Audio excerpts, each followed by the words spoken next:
ചേട്ടാ കുറച്ച് ചോറിട്ടെ. വേണ്ട. ലേശം മോരൊഴിച്ച് കഴിക്കാനായിട്ട്. വേണ്ടെന്ന്. തൈര് ഒഴിച്ചെന്ന്. എടോ തന്നോടല്ലേ പറഞ്ഞു വേണ്ടെന്ന്. എവിടുന്നുണ്ട് ഈ പന്നി?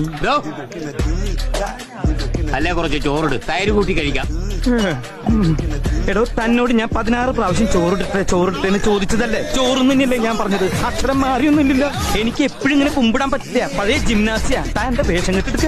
എന്താ എന്റെ രാമൻകുട്ടി? ഞാൻ 1000 പ്രാവശ്യം ഈ നായിന്റെ മോനോട് ചോദിച്ചതാ ചോറിട്ടെ. അപ്പൊ അവന്റെ അമ്മയുടെ വീടിന്റെ തൊട്ടടുത്ത് തന്നെ എന്റെ വീട്. എന്നിട്ട് അവൻ എന്നോട് ഇങ്ങനെ പെരുമാറണേ. തൊട്ടപ്പുറത്തെ അലയിനത്ത് കഴിക്കടാ. ഓരോരുത്തന്മാര് വയറ് വാടകയ്ക്ക് തോന്നിരിക്കുക. എനിക്ക് ഭ്രാന്തായ ഞാൻ തുപ്പിട്ട് ചോറും വിട്ടോ. തന്നെ കല്യാണം വിളിച്ചിട്ടുണ്ടാ? ഉണ്ടെങ്കിൽ കല്യാണത്തിന് കളിക്കുക. വേണോ ചോദിച്ചാ വേണ്ടാന്ന് പറയാ. ഇവനാര്? 3 മാസം. എനിക്കിനി ചോറ് വേണ്ട. അതെന്താണ് നിനക്ക് ചോറ് വേണ്ടാത്ത? നീ ഉണ്ണടാ. മര്യാദക്ക് നീ ചോറ് തിന്നിട്ട് കല്യാണക്കുറി കാണിച്ചിട്ട് ഞാൻ വിടുള്ള.